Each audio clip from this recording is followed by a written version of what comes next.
We Americans know what we like, and we really do like coffee.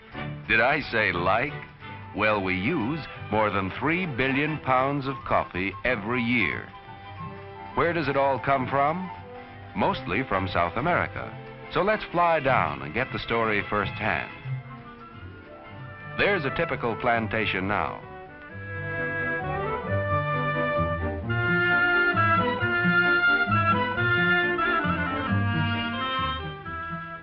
Many of the remote villages depend upon the plantations for their existence. Life is pretty much the same as it has been for generations. Today, of course, each village has its own schoolhouse, and the standard of living is immeasurably higher with increased knowledge. Naturally, the education of its youngsters includes learning all about coffee at an early age. They learn that coffee begins with a little plant or tree. These trees thrive best in rich red soil.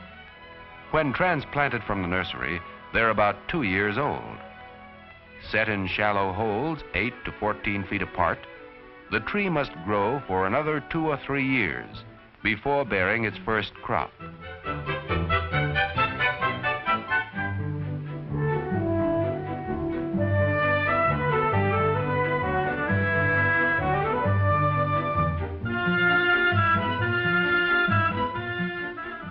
Brazil alone has more than 1 million square miles of coffee country, an area larger than all the United States east of the Mississippi.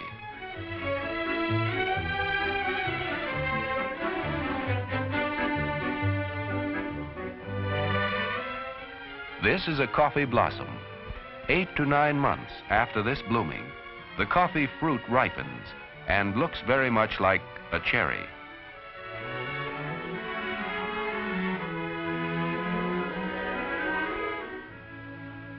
Picked by skilled workers who know just when the ripe berries should be plucked, the average tree bears enough coffee beans to make about 1 pound of roasted coffee a year.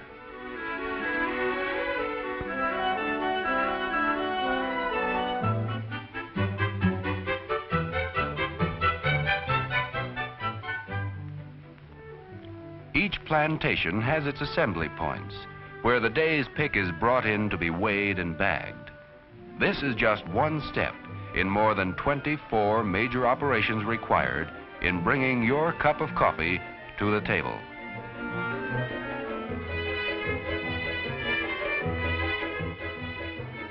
The berries must go through a crushing and washing process, which takes place on the plantation.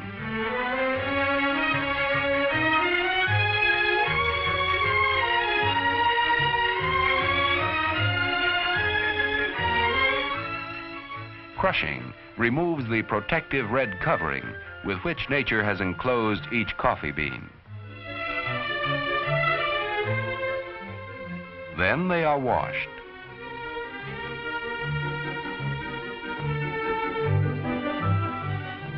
The beans float while skin or pulp sinks to the bottom. Providing adequate water facilities on a tropical plantation is a necessary and costly requisite in producing high-quality coffee.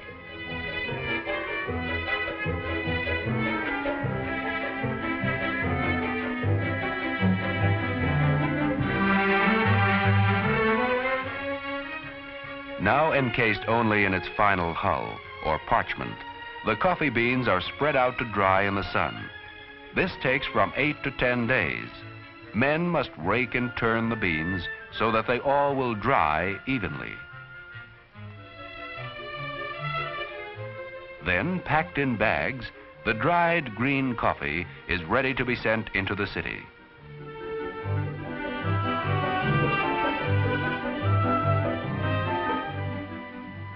Here it is unloaded at a warehouse, where it will be inspected, sorted, and graded for quality.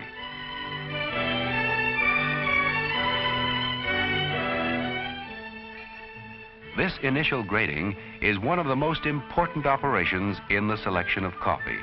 Today, mechanical methods are so perfected that coffee is sorted by machines with great precision.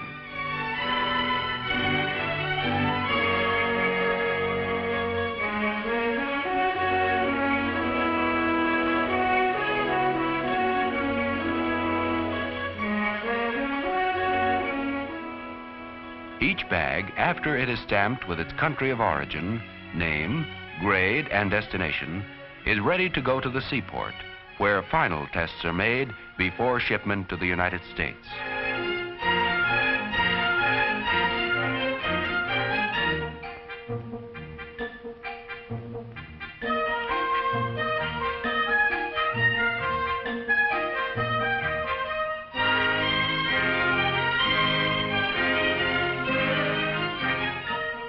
Using an instrument like an apple corer, a checker stabs each bag and withdraws a sample for testing.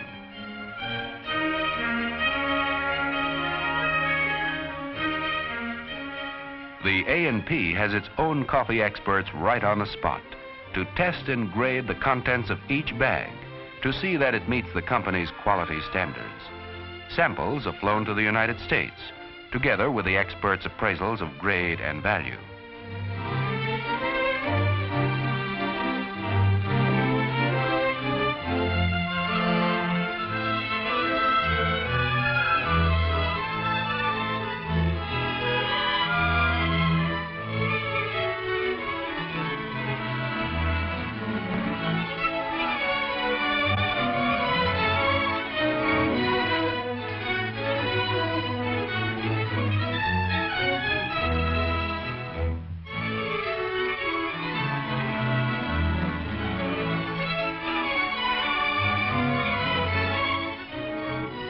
Testing also includes roasting samples of the green coffee and actually taste testing it for strength and flavor.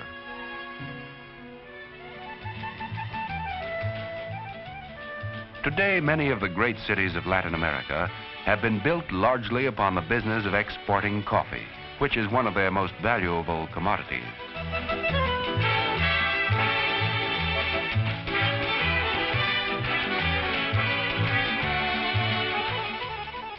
The people are modern, up-to-date, and eager to trade with their good neighbors to the north.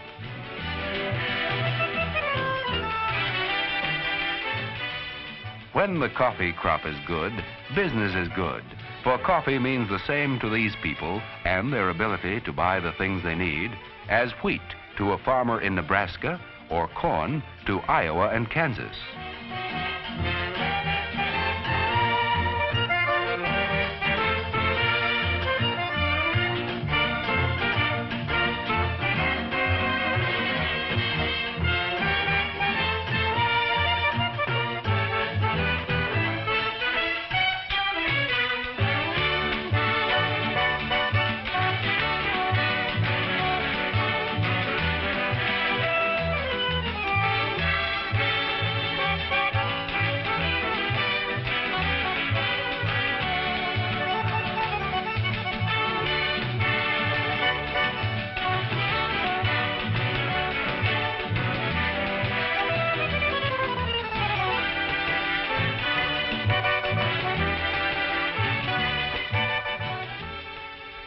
While its miles of beautiful beaches and modern cities lure thousands of people to Latin America, nothing intrigues the tourist more than a visit to the waterfront to watch the ships loading coffee for shipment to the United States.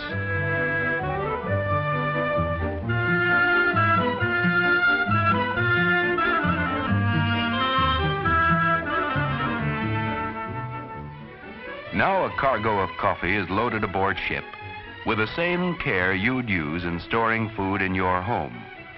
You know, some foods must be kept dry. A sudden drop in temperature upon leaving the tropics could cause dampness in the ship's hold. This moisture could injure the coffee unless the beans are carefully stowed. So, loading a cargo of coffee is also an important operation in getting this beverage on its way to you.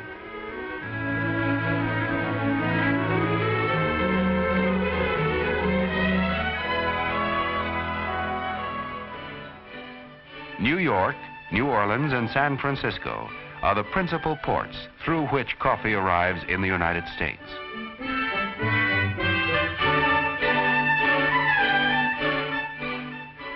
Here, licensed graders spear each bag for fresh samples and taste test the shipment to make certain the coffee they've bought compares with the reports and samples from from South America.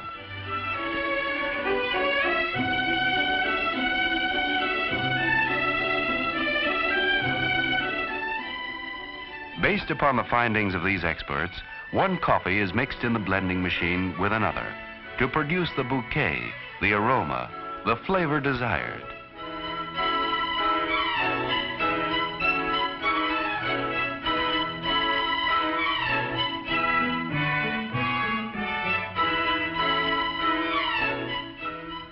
From blending machines, the green coffee is introduced next to huge automatically controlled roasting ovens, hundreds of pounds at a time. Done to a turn, cascades of precisely roasted beans are released at just the right moment, ready to be freshly sealed into packages the very same day.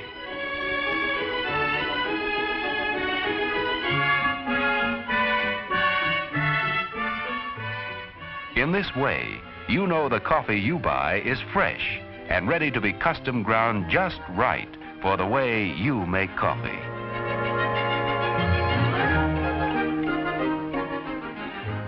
Yes, we North Americans really do like coffee. We drink around 120 billion cups a year.